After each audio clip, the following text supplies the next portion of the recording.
It was a cold November night when a young man named Imran was driving home from work along an empty, fog-covered road near Lahore.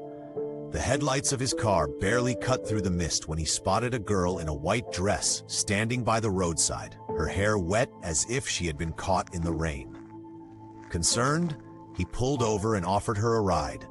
She quietly thanked him, speaking in a soft, trembling voice, and gave him an address in the old part of the city.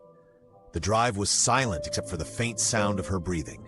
As they reached the address, Imran turned to tell her they had arrived, only to find the back seat completely empty. Confused and shaken, he knocked on the door of the house. An elderly woman opened it, and when he explained, her eyes filled with tears. "That's my daughter," she said in a broken voice. "She died in a car accident on this road, exactly 10 years ago tonight." In 1998, a young nurse named Sarah moved into a small apartment in Karachi to be closer to her work. The building was old but cheap, and the landlord told her the top floor was very quiet. That quiet soon became disturbing. At night, she would hear faint footsteps above her room, but she was the only tenant on the top floor. She brushed it off as pipes or rats. But then came the knocking. 3 sharp taps on her door at exactly 3:15 a.m. every night.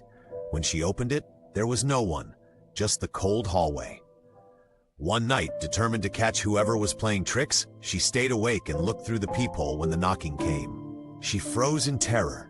A pale man with hollow black eyes stood there, his lips curled into a smile, but he didn't move. She shut her eyes, counted to 3, and when she looked again, the hallway was empty. She moved out the next morning, leaving all her belongings behind. In 2012, a man named Fahad lost his best friend, Ali, in a motorcycle accident. A week after the funeral, Fahad's phone rang in the middle of the night. The caller ID displayed Ali's name. Thinking it was a cruel prank, he answered angrily, but his blood ran cold when he heard Ali's voice, whispering his name, followed by a crackling static-like noise. "I can't find my way home," Ali murmured before the line went dead. Shaken, Fahad checked with Ali's family the next day, and they confirmed no one had touched his phone. It was buried with him. 2 days later, Fahad received another call at 3 a.m. This time, the voice was weaker, almost fading. "It's dark here. Help me," Ali said, before the call cut off. The number was never active again, but Fahad has kept the call logs as proof, still haunted by the thought that his friend is trapped somewhere between the living and the dead. It was nearly midnight when Danish, a taxi driver in Rawalpindi, picked up his last passenger of the night. The city streets were unusually empty, and a thin fog rolled in, swallowing the glow of streetlights. He was about to head home when he saw a young woman waving for a ride near the deserted Liaquat Bagh intersection. She was dressed in a pale pink shalwar kameez, her face partially hidden under a dupatta. She slid into the back seat without making eye contact and told him to take her to an address on the outskirts, near an old graveyard. The ride was silent, except for the hum of the engine. Danish noticed her in the rearview mirror. She never blinked, and her lips were pressed in a straight line. About halfway there, she asked him to stop the car in front of a narrow dirt lane. He turned around to tell her they were still far from the address, but the back seat was completely empty. Chilled to the bone, he drove away in panic. The next morning, curiosity got the better of him, and he visited the location in daylight. To his horror, the dirt lane led straight into the graveyard, and at the very entrance, on a weathered gravestone, he saw a picture of the same young woman he had picked up. In 2003, a young journalist named Nida moved into a budget apartment in Sadar, Karachi, eager to save money and live closer to her newsroom.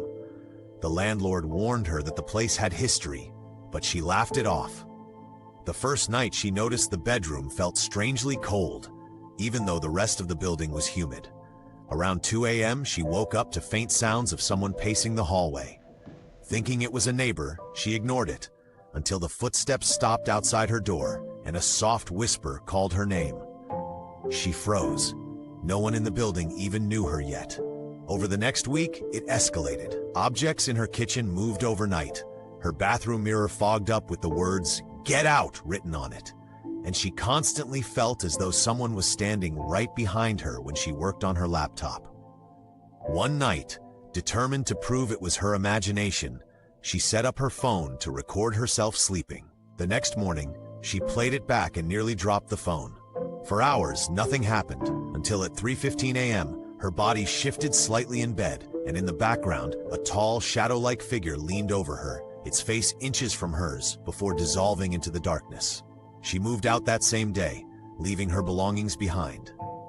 Later, she learned from a neighbor that a man had been murdered in that apartment in the late 1980s, and his body left in the hallway for days before it was found. In 2017, 3 college friends, Bilal, Haseeb, and Omar, were returning to Lahore from a trip to Marie late at night. The motorway was eerily quiet, and they joked about ghost stories to pass the time. Around 2:30 a.m., they spotted a man standing by the roadside, waving for help. His clothes were torn, and he appeared to be bleeding from his forehead. Bilal insisted they stop, but Omar, who was driving, felt uneasy. Still, they pulled over. The man said he had been in an accident and needed a ride to the nearest petrol station. They agreed and let him sit in the back seat. For the first 10 minutes, he was completely silent, staring out the window. Then, without turning his head, he asked in a low voice, "Do you know what it feels like to die?" Before anyone could respond, the car's headlights flickered and the temperature inside dropped sharply. Omar looked in the rearview mirror, and there was no one there. They slammed on the brakes, jumped out, and found the backseat empty. Shaken, they drove straight to the next service area. The next day, Haseeb searched online and found news reports from just a week earlier. A man had died in a car crash at that exact stretch of road at exactly 2:30 a.m. The description of the victim matched the hitchhiker perfectly. 2 weeks later, Bilal received a call from an unknown number in the middle of the night. The voice on the other end whispered, "You left me behind," before the line went dead.